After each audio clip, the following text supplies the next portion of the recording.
안녕하세요. 제가 오늘 소개할 작품은 손원평 작가님의 아몬드입니다.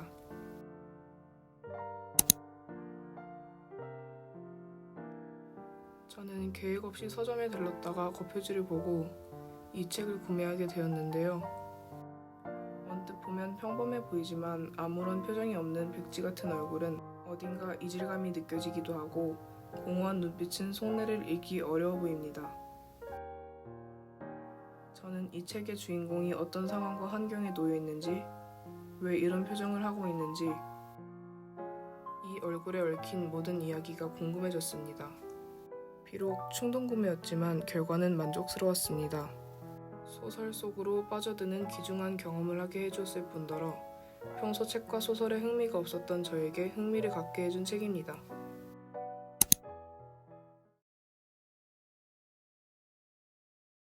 이 책의 주인공인 선윤재는 머릿속의 아몬드, 감정을 조절하는 편도체라는 기관의 문제를 가지고 태어나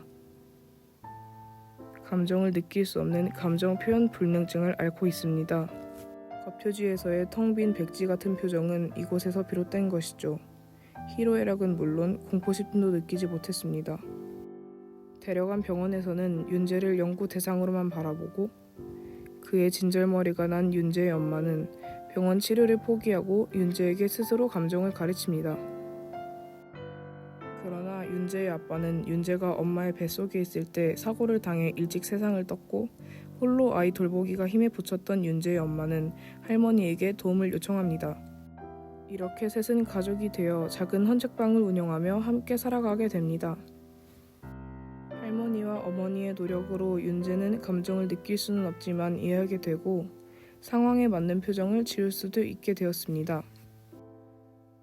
그렇게 무탈하던 셋의 일상은 윤재의 16번째 생일날 금이 가게 되는데요.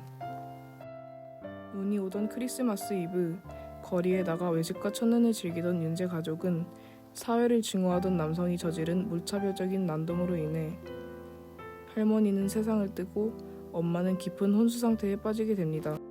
윤재는 이른 나이에 삶의 방향표이자 지지대를 잃고 말았습니다. 그러나 슬픔도 분노도 절망도 그 어떤 감정도 느낄 수 없었습니다. 다행히도 엄마의 책방 건물 2층에 있던 신박사라는 인물의 도움을 받아 윤재는 일상을 되찾고 엄마가 원하던 평범한 삶을 살기 위해 고등학교에 들어갑니다. 그러나 학년이 올라갈수록 무리해서 요구하는 감정의 깊이와 경우의 수는 늘어만 가고 결국은 감정을 느끼지 못한다는 것이 들통납니다. 더 이상 감정을 알려준 엄마와 할멈도 없어지고만 윤재는 속수무책으로 무리해서의 희생양, 놀림감이 되고 맙니다. 그렇게 엄마를 보기 위해 병원을 오가던 윤재에게 한 남성이 다가와 제안합니다. 엄마의 병실을 좋은 곳으로 옮겨줄 테니 자신의 아들인 척을 해달라는 것이었죠. 남자의 이름은 윤건호, 대학교의 교수직을 맡고 있는 사람이었습니다. 윤 교수의 아픈 아내는 죽기 전 잃어버린 아들을 마지막으로 보는 것이 소원이었으나 윤 교수의 아들은 지금 엄마를 만날 수 있는 상태가 아니었습니다. 윤 교수가 꿈꿨던 모습이 아니었기 때문입니다.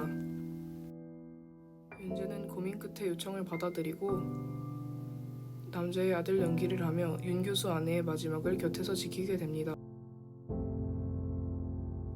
그러다 장례식장에서 고니를 만나게 되는데요. 고니는 같은 반의 전학생이자 윤 교수의 진짜 아들이었습니다. 어릴 적 가족들과 간 놀이공원에서 길을 잃고 쪽방촌, 보육원, 소년원 등을 이곳저곳 전전하며 살아온 고니는 거친 환경에서 살아남기 위해 스스로를 날카롭게 다듬었습니다. 그로 인해 다들 고니를 깡패, 일진 정도로만 여겨 모두 피하거나 학교의 구경거리로 삼았습니다.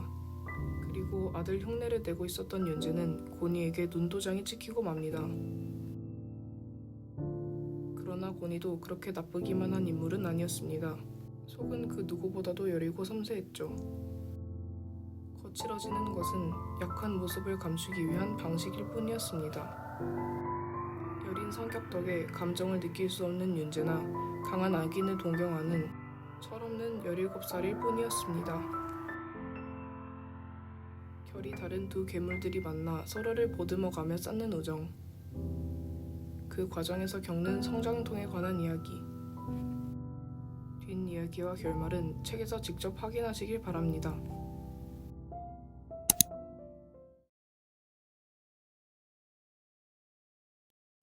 책의 후반부에 반에서 수학여행 회비 절도 사건이 일어나게 되는데요. 고니는 평소 행실이 불량하다는 색안경 덕에 의심을 사고 반 아이들은 확실한 증거도 없이 고니가 범인이라고 입을 모읍니다. 그렇게 고니는 범인이 아님에도 회비를 물어내게 되죠. 진범은 뒤늦게 밝혀졌습니다.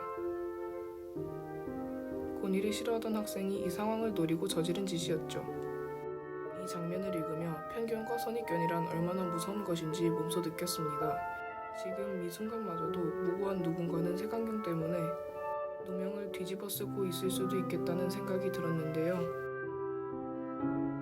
이와 반대로 윤재는 반 아이들의 편견 섞인 말에 휘둘리지 않고 있는 그들의 고니를 들여다보고 파악해 주었습니다. 그러자 고니는 마음을 열고 선한 모습까지 보여주었죠. 말도 섞어보지 않은 사람을 멀리서 편견으로 단정짓기 전에 먼저 다가가 대화를 나눠보고 직접 겪어보는 것이 중요하겠다고 느꼈습니다. 첫인상을 보고 사람을 미리 단정짓는 습관이 있었던 지난날이 부끄럽지만 이를 깨닫고 고칠 수 있게 해준 아몬드라는 책에게 감사합니다.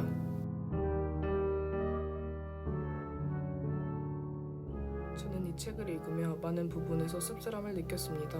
난동을 부린 남자의 모습도 처절했으나 역시 비슷한 나이대인 윤재에게 더욱 열민을 느꼈습니다.